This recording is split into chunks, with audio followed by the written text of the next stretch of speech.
you make an excellent point because when you love yourself, you begin to feed yourself the kind of food and nutrition, not junk food or food that just tastes good but doesn't really do your body any good. You begin to eat differently. And your taste buds change. Yes, they do. And not only that, hydrate. I keep saying over and over, we have to hydrate ourselves, not with sodas. My friend of mine that was a professor at UNC said her neighbor had polycystic kidneys because she drank sodas for the last 10 years. She didn't, I don't like water. That's saying you don't like life. Right. You know, understand, I don't like green stuff. That's saying you don't like life. And God put all this stuff here. And if we open our minds, and not only that, when you love yourself, when you take responsibility for your life, and you know what? I was rageful for a lot of years, depressed, all of it. But that was my greatest teacher. So you see how in life, when you have challenges, you think you're the only person that's going through it. Oh, yeah. Everybody's going through something. So you have to come to a point in your life where you say, I don't want this anymore. I need to release it. God, show me what it is that I need to do. Forgiveness. Letting go. Letting go. And understanding and being mindful of what you say, what you do, how you behave in the world. I don't look at news. Depressing. Would somebody please tell somebody that? People say to me all the time, I don't need to hear Cornelia, about how it. you know what's going on? I said, you know what? The ethers. Thank you. I'm not putting that in my, consciousness. When you're trying to get well, this is what I tell people. The doctor told me, well, you're finished. Go home, be normal. I said, don't ever tell another patient that. Wow. Ever. Because when the train has derailed, nobody ever says, okay, let's go get the tractor and pull it, right. and put it back on the tracks. Right. You got to take drastic measures. Right. So everything you do has to change. If you want something different, you have to do something different. Right. They say that's insanity if you keep doing the same Exactly. thing. We've got about a minute to go. You're working on your third book, which is Cornelia, Rebirthed, Recharged, and Fully Loaded. But in the meantime, in between time, I'd like for you to close with reading something from your book. I want to share my story. I want to tell you my story. I want to tell you my story. I'm going to take you back. It's called A Dreaming and a Wishing. I grew up in my own hostile world, a tall, skinny, nappy-headed girl. And most of the time I was so mad. Each day for me was so sad. Always a dreaming and a wishing my hair was curly. Good hair, long and flowing. And what made me scream, everybody else had that hair, it seemed, but me. And I wanted so badly to be light-skinned. They call it high yellow. Often I'd bathe all over in Clorox, even though it made my eyes burn like hell. Just the thought of it makes my eyes watery now. I saved all my pennies to buy me some Nadinola. That bleaches the skin. All my friends use it, but what angered me the most were my thick lips. My daddy called them liver lips, and the kids at school said they looked like bricks. So I tucked them inward, and I promised myself when I grew up I'd get a lip trim. And worse than that, I'd hide and place a clothespin on it. Oh, that hurt like hell. And I couldn't even breathe. Finally, I laughed so hard because I was just too angry to cry.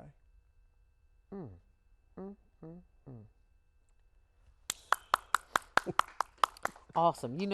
It's so sad you hated your lips because I love your lips. I wish I had lips like that. Thank you. My husband tells me all the time I got love white them folk now. lips.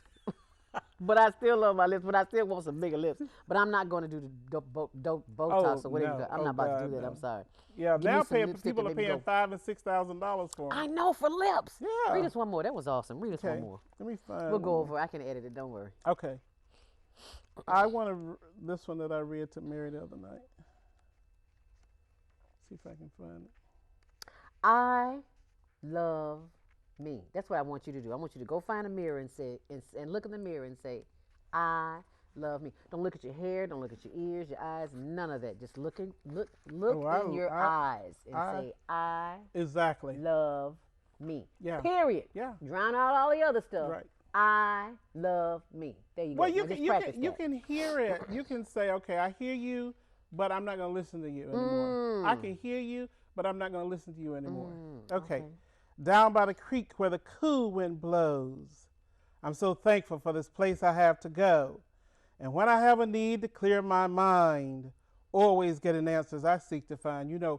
My God always speaks to me, Mm. mostly with a sign. Especially on those hot, humid days, the water is always cool, clear, crisp, and clean, barely covering the beautiful rocks, it seems, with small fish and fluid-like eels swimming lazily downstream. Oh, what a wonderful place to sit, lay back, and dip my feet in the water and just daydream. Beside a small, delightful waterfall of steady, streaming crystal joy, with a quiet, rustling sound flowing into the creek in my little country town. Mm. I'm so thankful for this place I have to go when I have a need to clear my mind. Wow. And that's what you want to do, clear your mind. And then look and say, I am beautiful. Mm. I'm made in God's image. God loves me.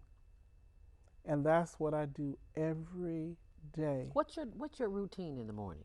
I get up, I brush my teeth, I look in the mirror, I say that, I go sit outside. Because the ground is powerful, magnetic energy. Earth. Yes, ma'am. Earth. I live on 3.5 acres. Ooh, Lord so I have go mercy. and I'll sit outside and be at the beautiful trees in front of the house. Oh, wow. And I sit there and the grass is green. And I sit there and I just give thanks. Appreciation. Opens the door for more. Yeah. And shows your we should take this show on the road. Yes, we should. I agree. Look, Yeah. there's somebody somewhere all over the continent, the planet, going through the same exact thing that you're going through. I need you to look into that camera and speak to them. Let me tell you something about life, okay? None of us leave here unscathed. None of us. But what we have to do is look at it and say, okay, this happened to me. What now? What am I going to do? Who am I going to be? I realized my father was my father, okay? But nobody's your enemy or your friend. They're your teachers. This is what I came to learn. You know what I came to learn? I came to learn love. I want to love myself first and then teach love. So I want you to do the mirror treatment. I love myself because I'm alive. I'm worthy because I'm alive. And you know what? You're perfect. People say, well, no, yeah. Your lungs work. Every day I thank God for my breath because I knew at one time during my treatment, all I had to do was stop breathing. And I was gone. But I'm still here. And I know I've talked to lots and hundreds of thousands of people, and they tell me their pain and what happened to them. But you know what? Forgiveness and let go is very, very powerful. Because I said I've been reaching for myself a long time.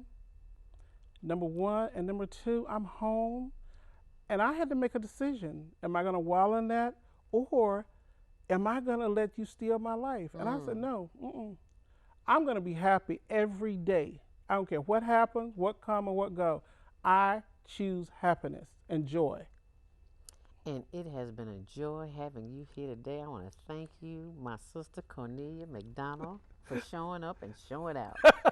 Thank you. If you have been listening, watching the Higher Learning Network TV show, and my guest today Thank you. is the one and only Cornelia McDonald from Apex, North Carolina. Not too far from Fuquay. Fuquay. I'll get it right one day. Might not be on this show, but I'll get it right one day. Thank you so much. I appreciate it. I'm honored. I appreciate and you. I look forward to coming back. I look forward to having you back. Thank you. Thank you. Thank you. And thank you for watching. Be sure and tune in next time to the Higher Learning Network. Stay on purpose, stay empowered, and stay tuned for more of Higher Learning. And thanks for watching.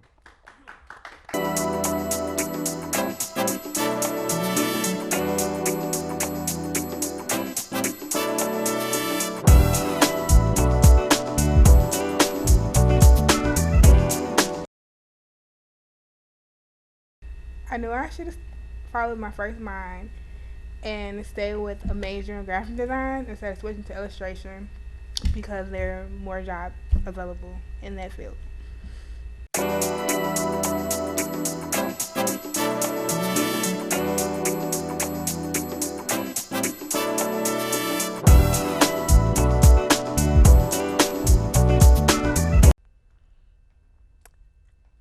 Shalom, and thank you for joining us today. I'm your host of the Higher Learning Network, and today we have another wonderful author of the month, and you may know her as Kandi Conda. She is the mother of the wildly successful Demi Lobo from WGCI, my former radio station at Clear Channel. Well, you may have not known behind every artist there's a mother or a parent that's paving the way or paved the way. And today, Kandi Conda is here with us, and she is the author of not one, not two, not three, not four, not five, but 6 books. Hello, Kandi. Hi, Zelda. Thank you so much for joining us today.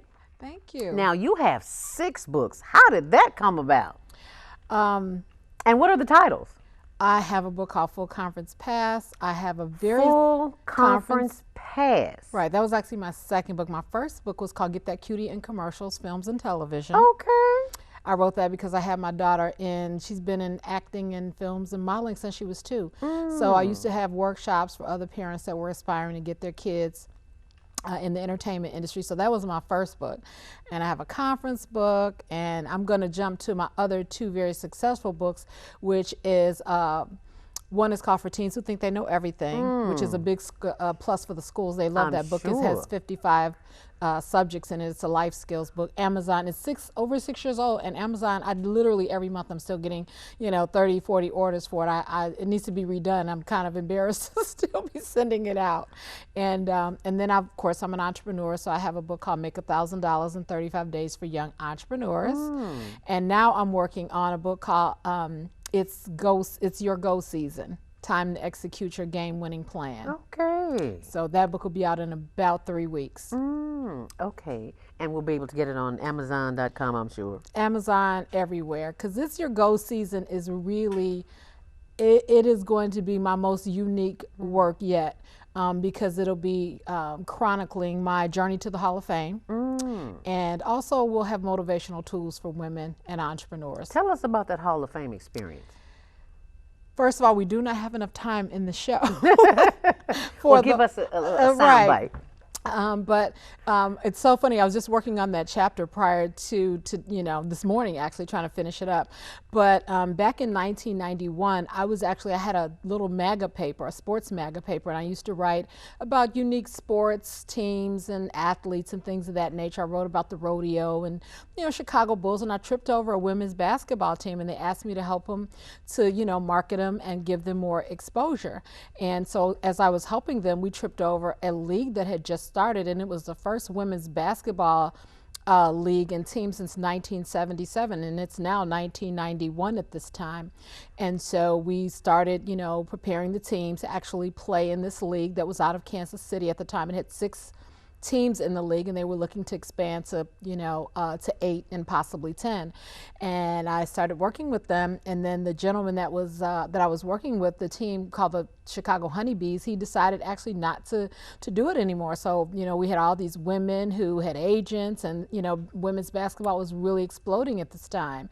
And so the league owner says, well, why don't you do it? I'm like, I don't know anything about running. I'm an entrepreneur, yes, but running a women's basketball team, I didn't think I could do it. And so, I had a lot of, like I said, supporters from Willie White to, we're just all the women that were in business at that time were like, you can do it, we'll support you. So, I went ahead, and like I said, I had to, at the time, the league was only, the team's franchise was only $40,000.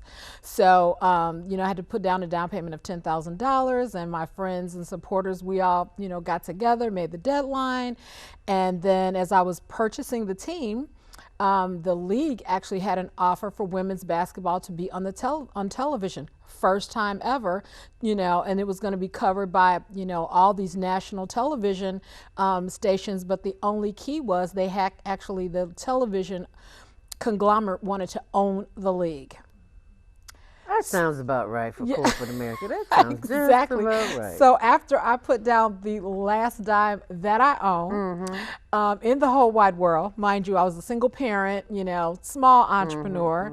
They did this big buyout, kind of almost like up under my feet, I guess. Behind your back. Exactly. That's not the story that's told today, but I always tell the real story. I have to keep it real with my money. Okay, hello. So they says, well, this is what, if you want to stay on to manage the team, we'll give you your money back eventually, kind of thing. Really? So that's how I ended up managing the team. I was actually purchasing the team, which I think the rights have reverted back to me as I have recently heard. So I was the first really person to manage and own a women's pro basketball team. Although there is a woman who is African American woman who is also, purchased a WNBA team. So she is a first also. So for many years, and I think in 1995, so we played, Chicago Twisters was the team. We won the championship in 1995 with all hopes of going to the WNBA. We didn't. Another team ensued. And the shorter version is that, in 1995, the Naismith Hall of Fame, which was the godfather of basketball museums, did honor us in 1995. They honored me as the first African American woman to manage a women's pro basketball team. And then all of their files burnt down. So for 15 years, I had this pseudo title that I really couldn't. I didn't really have anything to validate it, I guess. And so over the years, I did plenty of interviews. Everyone acknowledged me as it, but I never felt, every Black History Month, every Women's History Month, I always had a knot in my stomach. Like, I know I'm the first. They said I'm the first, but then the files burned down. The guy retired. There's just one story after another. So for many years, I was just kind of out here kind of feeling that things just weren't right and I needed to fix it. So I really was not trying to get in the Hall of Fame. I was really trying to leave a legacy for my children, a legacy for Chicago, a legacy for women's history, period. And so I started on this quest of assembling documents, writing people, and in 1998, they erected the Women's Basketball Hall of Fame. And so the Naismith Hall of Fame curator was like, go bother them, kind of thing. It was like, go bother them now. They have a Women's Basketball Hall of Fame now. So I started with the curator there, just, keeping a relationship. It's so important to keep a relationship with people. So this man didn't know me from Adam. We kept a relationship every couple years. I would just, hey, Josh, how are you doing? I'm here. I am the first. I would like your help if you can help me do the research and prove it, coming from you guys, that kind of thing. So over the years, we just, kept that relationship open. And in 2013, he says, we're gonna vet you. And and then after they vetted me, they actually sent me the information to you have to be invited to be included in the Hall of Fame. You just can't say I want to be there. So they invited me to be in. So after we sent the information to the Women's Basketball Hall of Fame, some people on our team sent it to the African American Hall of Fame also. So it just so happened the African American Hall of Fame called me this year in 2014, says, hey, you're in, and it was funny. I was like, but I'm in New York right now. They're like, no, you need to be here. So I had to literally take a plane, train, and automobile in February 22nd to get here to Peoria to the African American Hall of Fame. I'm on a 3 to 5 year waiting list with the Women's Basketball Hall of Fame, and then also I'm on a waiting list for inclusion for the Women's Hall of Fame in New York as well.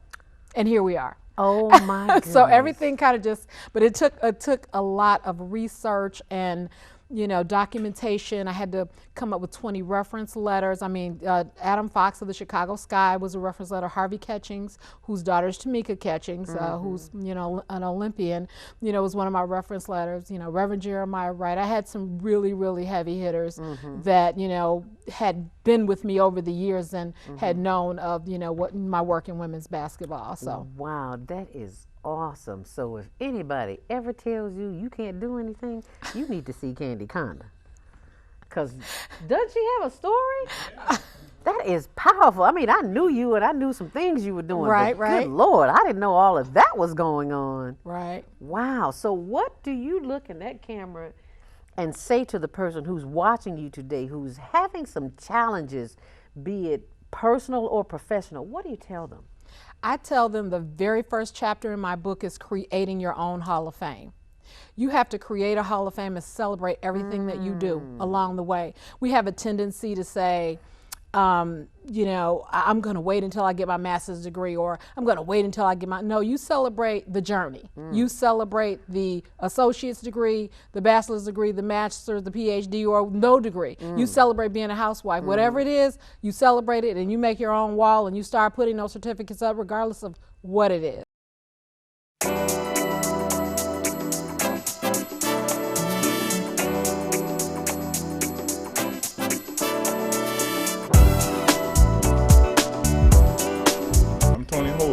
host, the man on Higher Learning. Hey, and you're watching the Higher Learning Network. I knew I should have followed my first mind when I took a job patrolling CHA. Well, I'm writing about that now, so y'all get my book and you can read more about it. And this is going to be very interesting. Peace.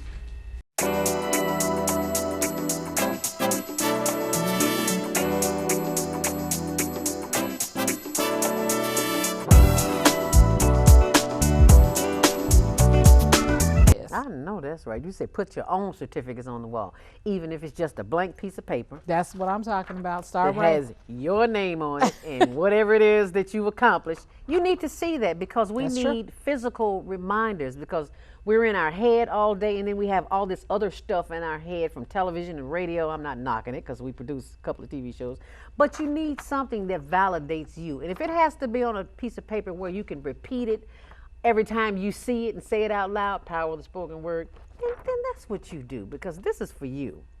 I say when you walk in a doctor's office or a lawyer's office, you see all of their certificates do. along the wall. Yes, and you that's the do. reason, because they want you to know and they want to look up and know why they're doing that profession. I'm Here's all- qualified. Yeah, I'm qualified. Plain and simple. And we're all qualified for something. Yes, ma'am, whether you know it or not. But you know what? We all came here with a gift, a talent, and So ability. true. And that's one of the things that we teach on the Higher Learning Network is that you have been given a gift. Whether you bury it or not, it's still there. And you can bury it with alcohol and drugs and food and bad relationships or whatever else you want to do. But it's still there. And it's your job as the owner of the gift to find out what it is and pursue it. And forget about what your kinfolk say. Let me tell you, family is the first to tell you what you can't do. So sometimes you have to eliminate family. But I thank you for being the kind of person that has a family and is continuing to produce a family. Your daughter, Demi Lobo. Yes, I'm actually known in some circles as Demi Lobo's mom. Okay, of course. I don't have a You name. don't have a name, no.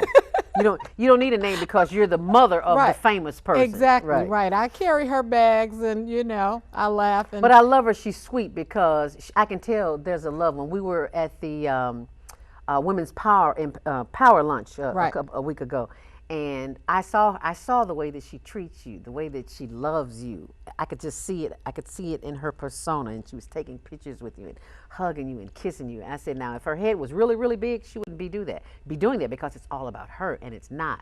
It was about her and Mom that day, and I love that about her. Thank you, Demi, for loving your mom because Mom puts you on the block. oh my goodness, it's powerful. I had to. I was doing a lot of the things that she was doing early on. I wanted to pursue film and some other things, but I really put my life on the back burner when I realized that my daughter was special. And that was my life journey, to actually just help her get to where she is. You said at the age of 2. What was it that you saw in her at the age of 2? Like many parents seeing their own children, but they may not go forward with it. What was it that you saw that made you move on it? She was extremely intelligent, very intuitive about people. I started her in modeling at 2, and that was kind of just for fun at the time. She's 2 years old, but I mean, she knew how to work that stage. She was just, precocious and, just really, like I said, she just knew how to do it early on, and everything that she ever took on, from, she's been in basketball and she does music. I mean, she taught herself music. She taught herself how to play the piano. She's never taken a lesson. She Really? just was one of those gifted kids, and I just knew that she was special. And I, like I said, as we went along, she played basketball, then she started modeling, she started singing. When she was at, we used to go to church, and at 8 years old, 7 years old, actually, she was leading a choir with 300 kids behind her. Really? And out there, they were like, she isn't even scared. She was shaking hands, and She didn't know fear. she never knew fear. Fear is taught. She's never experienced a day in her life when, like I said, that she's been nervous about anything. I mean, I'm sure she's nervous, but so, I mean, even when she went to college and I told her, I says, you know what? She says, I want to do TV. I'm like, you know what? I think you should go do radio. And, she's mastered radio. Yes, she has. And now she's working on TV, and she's had calls from, stations in LA saying they've been following her. And I mean, a lot of big things are happening. But like I said, I did take a step back to manage her career because I knew how important that was. And I've had family members, funny how you talk about or speak about family members. I've had people that call me up and say, you don't have a life. When are you going to get you a life? Everything's about your daughter. I'm like, you know what? You only live one time. Wow. Wow. And God knows what he's doing. He rewarded me with the Hall of Fame. It came out of nowhere. That was just God saying, okay, I'm going to give you a little bit of something. I don't want you to go this whole life without not getting some of the things that you wanted. And he gave it to me. And it was my daughter who said, when I was saying, oh, we're going to be in New York, she was on a national touring play. So, and she was like, oh no, Mom, we're going to make this Hall of Fame thing. She picked out my dress, something I would have never, I fought her tooth and nail. She picked out my dress. She stopped and dropped everything she was doing. Did my hair, picked out my outfit, everything. She drove me to Peoria.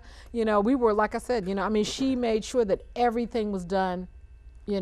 So where can we see Hall of Fame Kandi Conda? Well, what do you mean see me? On the web. Well, they have the Hall of Fame on their website. Okay. And then I'm getting ready to build my own website around the Hall of Fame. I'm still wrapping my head around trying to finish the book.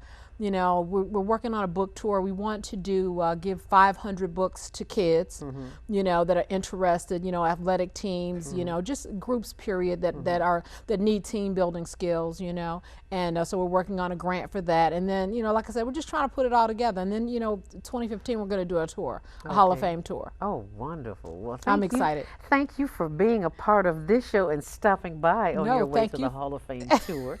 This is your first unofficial stop on the tour. It is. Thank you so much for showing up and showing out today, because, girl, it's your time, it's your turn, and you are doing it. Okay, and thank you very much for having me. Thank you.